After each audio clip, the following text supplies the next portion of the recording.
Fala, meus amigos, sejam todos muito bem-vindos ao nosso 143º dia de devocional. E hoje eu quero ler o texto de Hebreus 12, a partir do versículo 5 com vocês. Está escrito assim: Vocês se esqueceram da palavra de ânimo que ele dirige a vocês como a filhos? Meu filho, não despreze a disciplina do Senhor, nem se magoe com a sua repreensão, pois o Senhor disciplina quem ama e castiga todo aquele a quem aceita como filho. Perseverem na disciplina. Deus os trata como filhos. Ora, que filho não é disciplinado pelo pai? Todavia, se vocês ficarem sem disciplina, da qual todos se tornaram participantes, então vocês são bastardos, não filhos.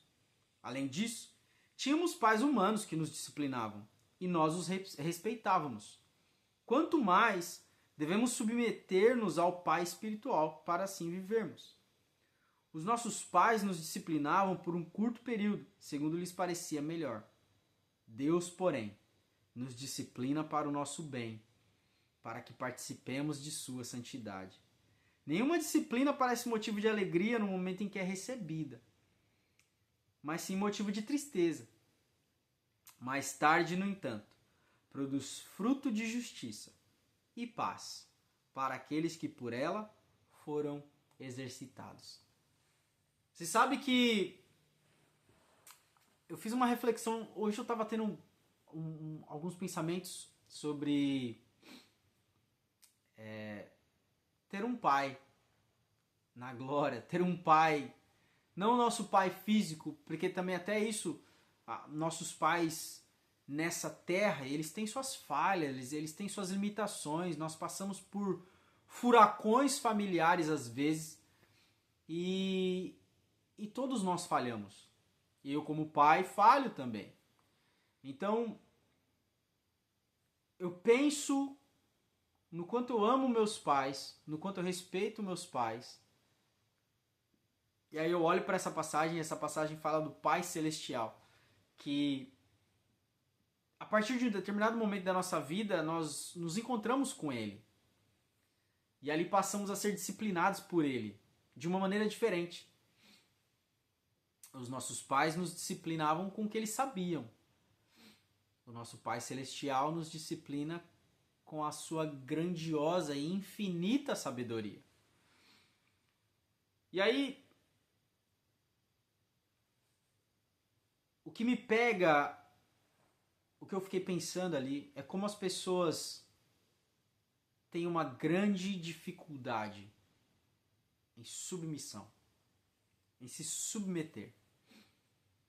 Você percebe que ou projetamos para Deus as falhas dos nossos pais, e aí achamos que Deus é igual aos nossos pais. Então, se tivemos um pai ruim, achamos que Deus é um pai ruim. Ou se tivemos um pai muito bom, achamos que Deus é um pai muito bom, no sentido humano, no sentido de ser mimado. Isso porque é uma visão que temos. Nossos pais foram tão bons que nos deram de tudo. E aí Deus é um pai muito bom que vai me dar de tudo também. E aí a gente é frustrado, porque a gente não entende que às vezes Deus vai falar não. Porque na nossa vida nós crescemos não tendo um não, ou tendo pais que se sacrificaram tanto para nos dar de tudo, e aí levamos como garantido. Então, primeiro ponto é que não podemos olhar para Deus assim como olhamos para os nossos pais. E não devemos ter um relacionamento com Deus assim como tivemos ou temos com um relacionamento com os nossos pais.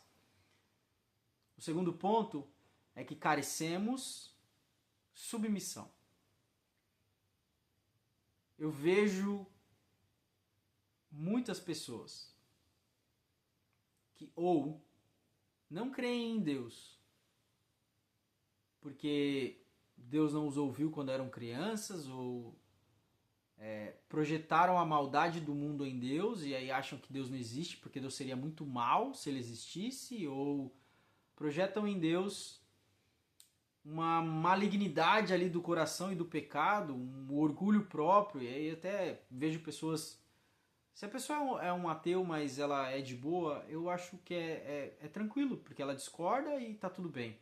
Mas quando a pessoa é ateu e ela condena, julga, ela zomba da fé alheia. E aí eu vejo que é onde o orgulho, o pecado do orgulho tomou posse do coração dessas pessoas, porque elas acham que o seu conhecimento é superior e as faz superiormente evoluídas em suas mentes, eles são brilhantes e todo religioso é ignorante. Sim, temos religiosos ignorantes, religiosos extremistas, mas isso tem em toda a religião, assim como tem ateus extremistas, e aí tem extremista em todo lugar e todo canto. Mas eu quero fitar o ponto aqui onde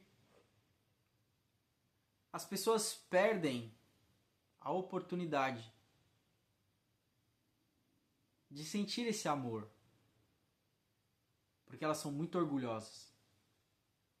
Elas se apegam às coisas tão supérfluas, a coisas tão passageiras, de tal maneira elas se agarram, seja ao seu pecado, seja ao seu estilo de vida, seja o seu dinheiro, seja a sua sabedoria. Eu vou pôr mais como conhecimento do que sabedoria, porque conhecimento e sabedoria são coisas diferentes. Tem pessoas que sabem muito, mas não têm sabedoria. E tem pessoas que não sabem nada e são sábios. Então tem uma grande diferença nisso. Então eu vejo pessoas se agarrando a coisas tão vazias. E talvez vão passar toda a sua vida agarrados a coisas vazias, negando esse pai amoroso, esse pai bom, esse pai que esse texto deveria, nós deveríamos ler esse texto todos os dias, colocando a nossa pessoa nele. João 3,16. Porque Deus amou você de tal maneira que deu seu Filho unigênito, entregou esse filho à morte na cruz do Calvário, para que você cresce nele e não perecesse, mas tenha a vida eterna. Porque Deus me amou de tal maneira que deu o filho dele, o único filho dele, como pagamento dos meus pecados.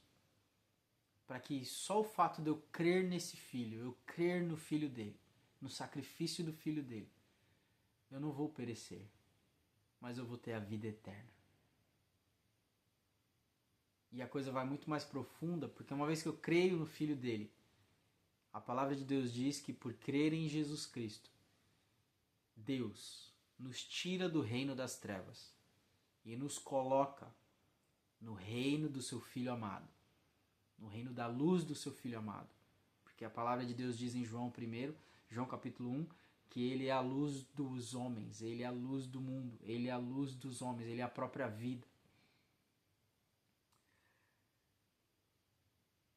E depois a gente vai ler em Romanos várias vezes, Romanos, Gálatas, em vários textos nas cartas de Paulo, que pelo sacrifício de Jesus fomos adotados à família do Senhor. Efésios vai falar isso, Romanos vai falar isso, Gálatas vai falar isso. Fomos adotados, fomos incluídos na família de Deus. E aí é onde a gente chega no texto de Hebreus que fala que ele disciplina nós. Ele repreende a nós, como um pai que ama seus filhos e repreende e disciplina os seus filhos. E essa disciplina e essa correção não é boa na hora, a gente fica triste. Mas depois essa repreensão, essa disciplina vai trazer paz para o nosso coração. Eu oro e espero, e esse é um anseio do meu coração, que a misericórdia de Deus caia como chuva, como uma tempestade. E que os mais orgulhosos, os que se agarram a coisas tão superficiais, possam enxergar essa misericórdia e esse amor.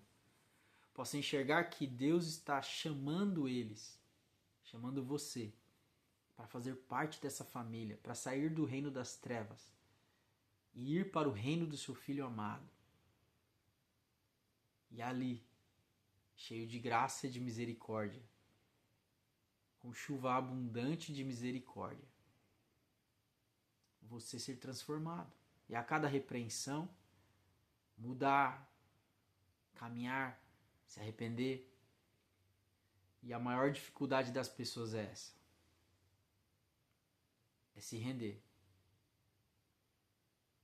É admitir. É pedir perdão. É abrir mão dos seus valores, das suas práticas. É uma rendição completa. E as pessoas carecem disso.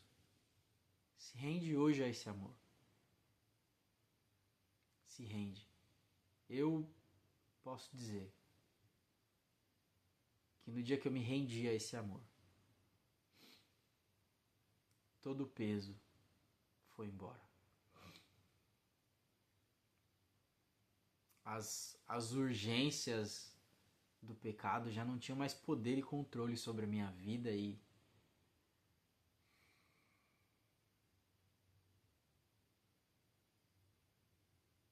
a misericórdia dele me alcançou. E é essa misericórdia que quer te alcançar também. Então, não lute contra. Se renda. Admita. Seja sincero. Ele conhece você melhor do que você. Seja sincero. Pai, te neguei por tanto tempo. Machuquei tantas pessoas. Cometi isso, cometi aquilo. Vai rasgando o seu coração na presença dele, porque ele vai mudar a sua vida. Ele vai mudar a sua vida. Eu tenho certeza disso. Que a misericórdia dele caia como chuva. E você possa entender que ele quer te repreender e te disciplinar para o seu bem. Que vai ser triste no começo, mas essa tristeza vai se transformar em paz, em vida e vida em abundante na sua história. Jesus te ama. Deus te ama. Como um pai ama seu filho. Creia nisso. Reflita sobre isso. E entregue a sua vida para Jesus. O quanto antes. Deus te abençoe e até amanhã.